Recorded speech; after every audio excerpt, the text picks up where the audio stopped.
Chapter 2. A New World is Revealed to Me.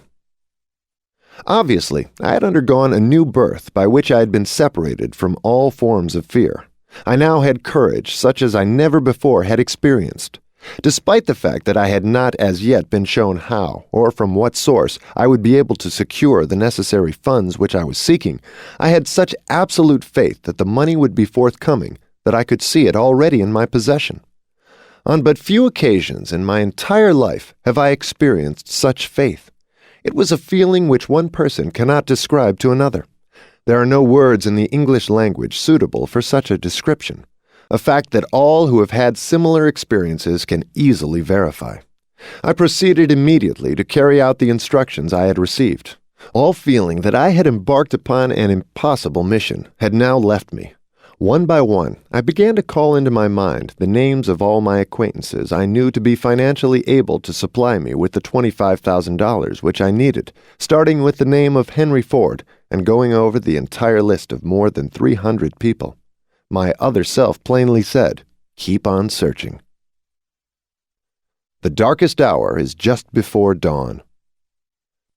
But I had come to the end of my rope. My entire list of acquaintances had been exhausted, and with it my physical endurance as well. I had been at work, concentrating my mind upon that list of names for the better part of 2 days and nights, having stopped only long enough to sleep for a few hours. I leaned back in my chair, shut my eyes, and went into a sort of doze for a few minutes. I was aroused by what seemed to be an explosion in the room. As I regained consciousness, the name of Albert L. Pelton came into my mind, and with it a plan which I knew instantly to be the plan through which I would succeed in getting Mr. Pelton to publish my books. I remembered Mr. Pelton only as an advertiser in the Golden Rule magazine, which I had formerly published. Hill's subconscious mind identified an acquaintance, remembered only as an advertiser in Hill's magazine, as a potential source of funding. You make an impression on everyone you meet, just as everyone you meet makes an impression on you. You never know when an acquaintance may become a business associate. There is great power in your network. I sent for a typewriter, addressed a letter to Mr. Pelton at Meriden, Connecticut, and described the plan just as it had been handed over to me. He answered by telegram, saying that he would be in Philadelphia to see me the following day. When he came, I showed him the original manuscripts of my philosophy and briefly explained what I believed its mission to be. He turned through the pages of the manuscripts for a few minutes, then stopped suddenly and fixed his eyes on the wall for a few seconds and said, "I will publish your books for you." The contract was drawn, a substantial advance payment on royalties was given me, the manuscripts were turned over to him, and he took them back to Meriden. I did not ask him at the time what caused him to reach a decision to publish my books before he had read the manuscripts, but I do know that he supplied the necessary capital, printed the books, and assisted me in selling many thousands of sets of them to his own clientele of book buyers who were located in practically every English-speaking country in the world. My other self makes good. 3 months from the day that Mr. Pelton called on me in Philadelphia, a completed set of my books was placed on the table in front of me, and my income from the sale of the books began to run high enough for all my needs. These books are now in the hands of my students all over the world. My first royalty check from the sale of my books was for $850. As I opened the envelope in which it came, my other self said, "Your only limitation is the one which you set up in your own mind." Your only limitation is the one which you set up in your own mind. Does this statement ring as true for you as it does for me? So many times I have been my own worst enemy and needlessly held myself back through a lack of self-confidence. Hill wants us all to discover our other self so we can each reach our maximum potential. I'm not sure that I understand just what this other self is, but I do know that there can be no permanent defeat for the man or the woman who discovers it and relies upon it. The day after Mr. Pelton came to see me in Philadelphia, my other self presented me with an idea which solved my immediate financial problem.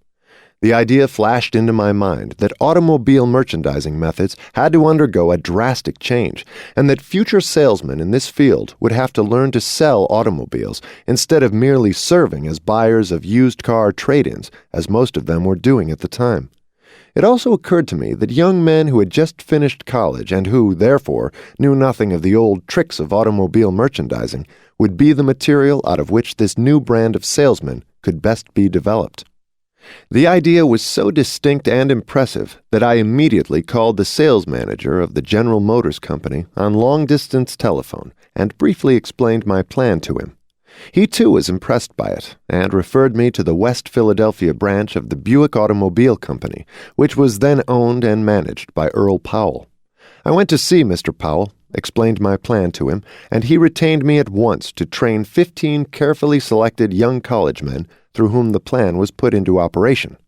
My income from that retainer was more than enough to take care of all of my expenses for the following 3 months until the returns from the sale of my books began to come in, including the cost of that expensive suite of rooms over which I had at first been so concerned. My other self had not disappointed me. The money I needed was in my hands at the proper time, just as I had been assured the money would be. By this time, I had been convinced that my trip to Philadelphia was by no means a fool's mission, as my reason had indicated it would be before I left West Virginia. From that time right up to this very minute, everything I have needed has come to me, and this despite the fact that the whole world has recently passed through a period of economic depression, when the bare necessities of life have not always been available to all people. Sometimes the arrival of the material things I needed has been a little late, but I can truthfully say that my other self has always met me at the crossroads when I have come to them and indicated which path I should follow. The other self follows no precedents, recognizes no limitations, and always finds a way to accomplish desired ends. It may meet with temporary defeat, but not with permanent failure. I am as sure of the soundness of this statement as I am of the fact of being engaged in writing these lines. The other self may meet with temporary defeat, but not with permanent failure. How many times do we allow a temporary defeat to affect us as if it were a permanent failure, instead of learning from it and moving on? As Hill describes, he himself faced many setbacks along his journey, but each time he was able to find the seed of greater benefit and move on to greater successes. Meanwhile, I earnestly hope that some of the millions of men and women who have been wounded by the business depression and other unpleasant experiences will discover within themselves this strange entity which I have called my other self, and that the discovery will lead them, as it has led me, into a closer relationship with that source of power which surmounts obstacles and masters difficulties instead of being mastered by them. There is a great power to be discovered in your other self. Search sincerely, and you will find it. Hill's work was published during the Great Depression, and indeed helped millions of people find hope and courage to live in faith that they would find their own paths to success. I believe we can find many parallels between his time and our own. It is during periods of great stress that we find our will and our inner strength. With the current economic uncertainties, people are choosing or being forced to find new paths to provide for themselves and their families, and many will find great success. They will be the great stories of success we will be reading about in a few years from now. Will you be among those success stories, or still watching from the sidelines? Failure, a blessing in disguise. I have made another discovery as the result of this introduction to my other self, namely, that there is a solution for every legitimate problem, no matter how difficult the problem may seem.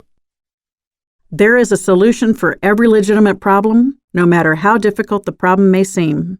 While this concept may be difficult to acknowledge when you're in the midst of the storm, hindsight generally proves it true. I have also discovered that there comes with every experience of temporary defeat and every failure and every form of adversity the seed of an equivalent benefit. Mind you, I did not say the full-blown flower of success, but the seed from which that flower may be made to germinate and grow. I know of no exception to this rule. The seed of which I speak may not always be observed, but you may be sure it is there in one form or another. I do not pretend to understand all about this strange force which reduced me to poverty and want, and filled me with fear, and then gave me a new birth of faith through which I have been privileged to extend help to tens of thousands who found themselves slipping. But I do know that such a force has come into my life, and that I am doing all I can to place others in communication with it. During my quarter-century of research into the causes of success and failure, I have discovered many principles of truth which have been helpful to me and to others, but nothing I have observed has impressed me more than the discovery that every great leader of the past, whose record I have examined, was beset by difficulties and met with temporary defeat before arriving. Every great leader of the past, whose record I have examined, was beset by difficulties and met with temporary defeat before arriving. Failure and temporary defeat are part of the journey to finding true success. From Christ on down to Edison, the men who have achieved most have been those who have met with the most stubborn forms of temporary defeat. This would seem to justify the conclusion that infinite intelligence has a plan or a law by which it hurdles men over many obstacles before giving them the privilege of leadership or the opportunity to render useful service in a noteworthy fashion.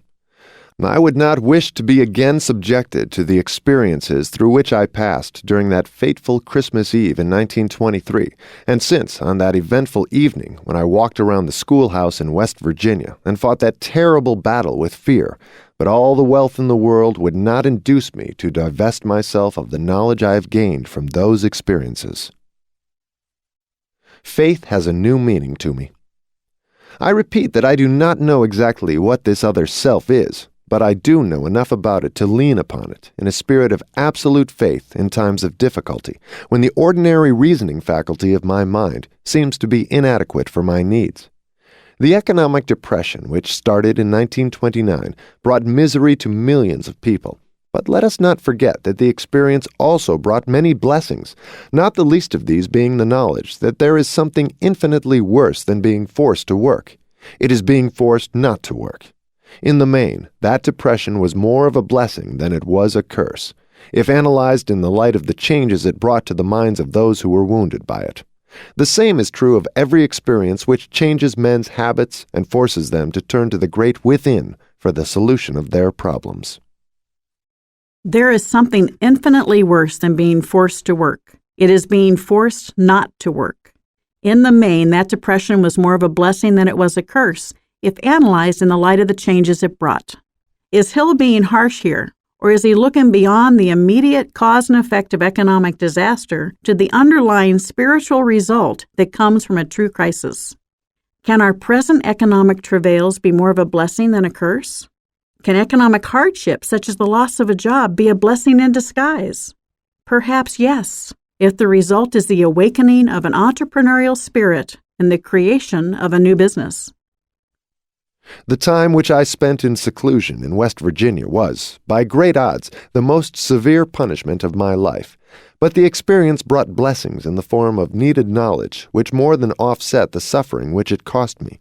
These two results, the suffering and the knowledge gained from it, were inevitable. The law of compensation, which Emerson so clearly defined, made this result both natural and necessary. Ralph Waldo Emerson, 1803-1882.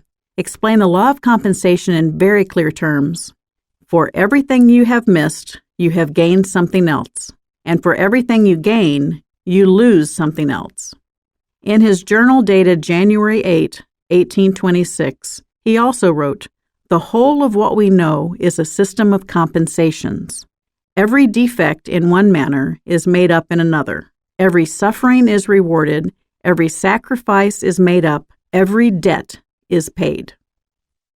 What the future may hold for me in the way of disappointment through temporary defeat, I, of course, have no way of knowing. I do know, however, that no experience of the future can possibly wound me as deeply as have some of those of the past, because I am now on speaking terms at least with my other self. Since this other self took charge of me, I have come by useful knowledge, which I am sure I never would have discovered while my old fear entity was on the throne.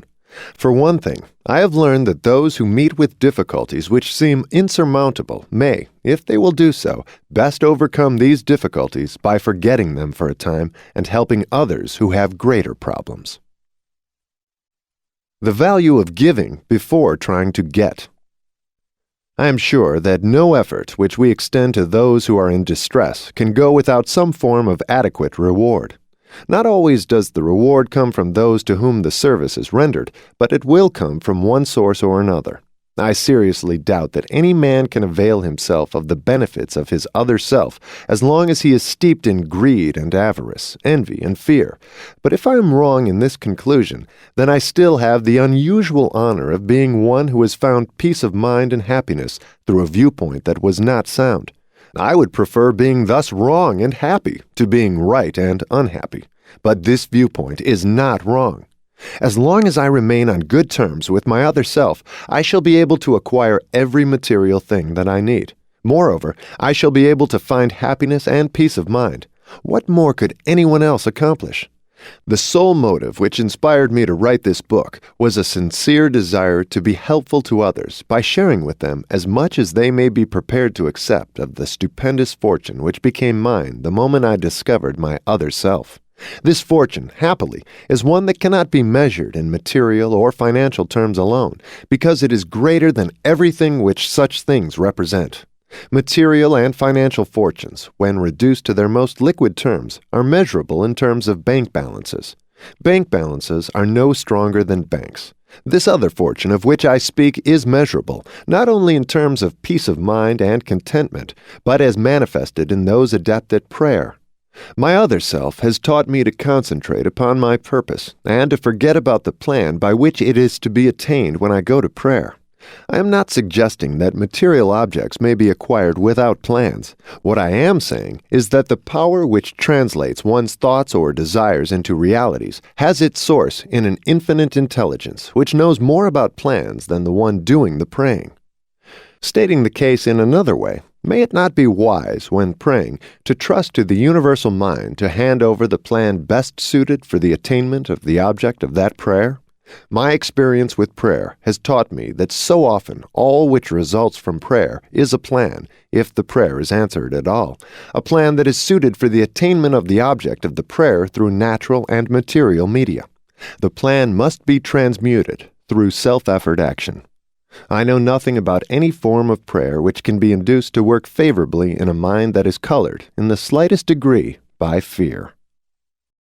Is prayer a part of your life?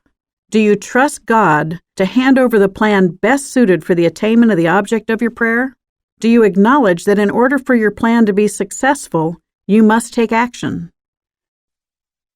A new way to pray. Since becoming better acquainted with my other self, my way of praying is different from what it was before. I used to go to prayer only when facing difficulty. Now I go to prayer before difficulty overtakes me when possible. I now pray not for more of this world's goods and greater blessings, but to be worthy of that which I already have. I find that this plan is better than the old one. Infinite intelligence seems not at all offended when I give thanks and show that I am grateful for the blessings which have crowned my efforts. I was astounded when I first tried this plan of offering a prayer of thanks for what I already possessed to discover what a vast fortune I had owned without being appreciative of it. For example, I discovered that I possessed a sound body which had never been seriously damaged by illness. I had a mind which was reasonably well balanced. I had a creative imagination through which I could render useful service to great numbers of people. I was blessed with all the freedom I desired, in both body and mind. I possessed an imperishable desire to help others who were less fortunate. I discovered that happiness, the highest aim of mankind, was mine for the taking, business depression or no business depression. Last, but by no means least, I discovered that I had the privilege of approaching infinite intelligence, either for the purpose of offering thanks for what I already possessed, or to ask for more, and for guidance. It may be helpful for every listener of this audiobook to take inventory of his or her intangible assets. Such an inventory may disclose possessions of priceless value.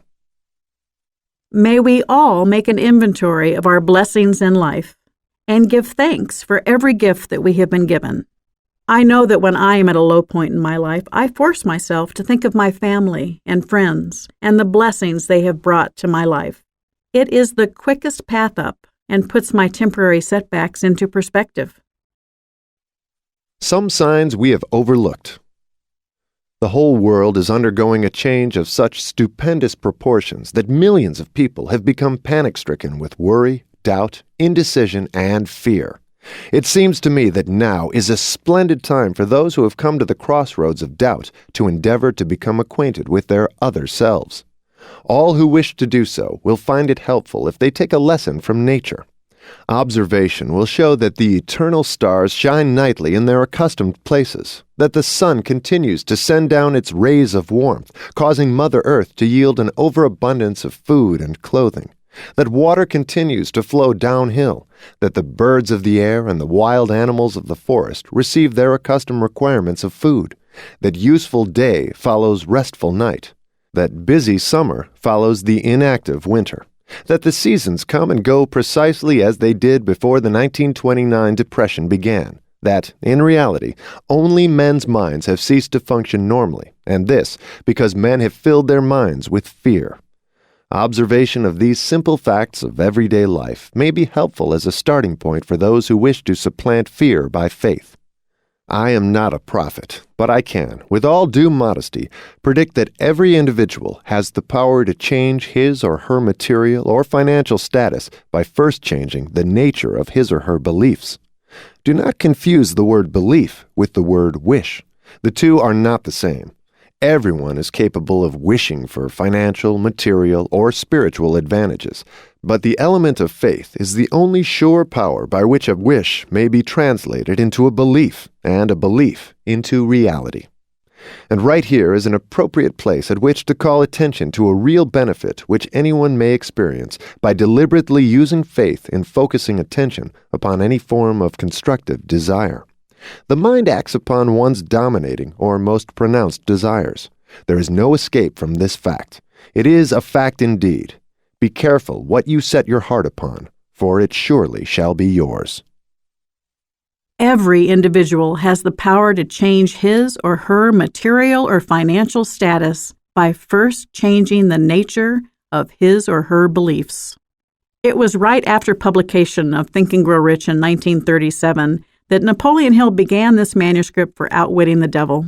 Through his interview with the devil, Hill discovers and reveals how the devil may be having his way with you and how you can ignite your other self to not only conquer the devil in your own life, but to also empower your other self to achieve your greatest success. Throughout his work is a recurring theme of the importance of transforming your thoughts from fear to faith. Faith is the beginning of all great achievement. If Edison had stopped by merely wishing for the secret with which electric energy might be harnessed and made to serve through the incandescent lamp, that convenience to civilization would have remained among nature's multifarious secrets. He met with temporary defeat more than 10,000 times before wresting this secret from nature. It was finally yielded up to him because he believed it would be, and he kept on trying until he had the answer. Edison uncovered more of nature's secrets. They might have been called miracles at an earlier period in the realm of physics than did any other man who ever lived, and this because he became acquainted with his other self. I have his own word for this, but even if I did not have it, his achievements of themselves have disclosed the secret in their unfoldment. Nothing within reason is impossible to the man who knows and relies upon his other self. Whatever man believes to be true has a way of becoming true. A prayer is a released thought, sometimes expressed in audible words, and at other times expressed silently. I have observed by experience that a silent prayer is as efficacious as the one which is expressed in words. I have observed also that one's state of mind is the determining factor when prayer works, as well as when it does not. My conception of the other self, which I have tried to describe, is that it merely symbolizes a newly discovered approach to infinite intelligence, an approach which one may control and direct through the simple process of mixing faith with one's thoughts. This is only another way of saying that I now have greater faith in the power of prayer. The state of mind known as faith apparently opens to one the medium of a sixth sense through which one may communicate with sources of power and information far surpassing any available through the 5 physical senses. There comes to your aid, and to do your bidding, with the development of the sixth sense, a strange power which, let us assume, is a guardian angel who can open to you at all times the door to the temple of wisdom. The sixth sense comes as near to being a miracle as anything I have ever experienced, and it appears so, perhaps because I do not understand the method by which this principle is operated. This much I do know, that there is a power, or a first cause, or an intelligence which permeates every atom of matter and embraces every unit of energy perceptible to man. That this infinite intelligence converts acorns into oak trees, causes water to flow downhill in response to the law of gravity, follows night with day and winter with summer, each maintaining its proper place and relationship to the other. This intelligence may aid in transmuting one's desires into concrete or material form. I have this knowledge because I have experimented with it and have experienced it. I have for many years followed the habit of taking personal inventory of myself once a year for the purpose of determining how many of my weaknesses I have bridged or eliminated, and to ascertain what progress, if any, I had made during the year. This section on faith is worth listening to a few times because it contains Hill's core teachings on prayer. Faith, in his view, is a sixth sense, or spiritual power that enables one to succeed if one is in step with the first cause of all things. One of his descriptions of God. His is a practical or scientific faith that emphasizes tangible results. In the book 3 Feet from Gold, my co-author and I discussed the personal success equation that clearly reveals the importance of faith. Your personal success equation, combining your passion with your talent and then seeking the right association and taking the right action, are very important components for your success. But it is when you combine all those components with a strong faith in yourself and your mission that you truly have your personal success equation.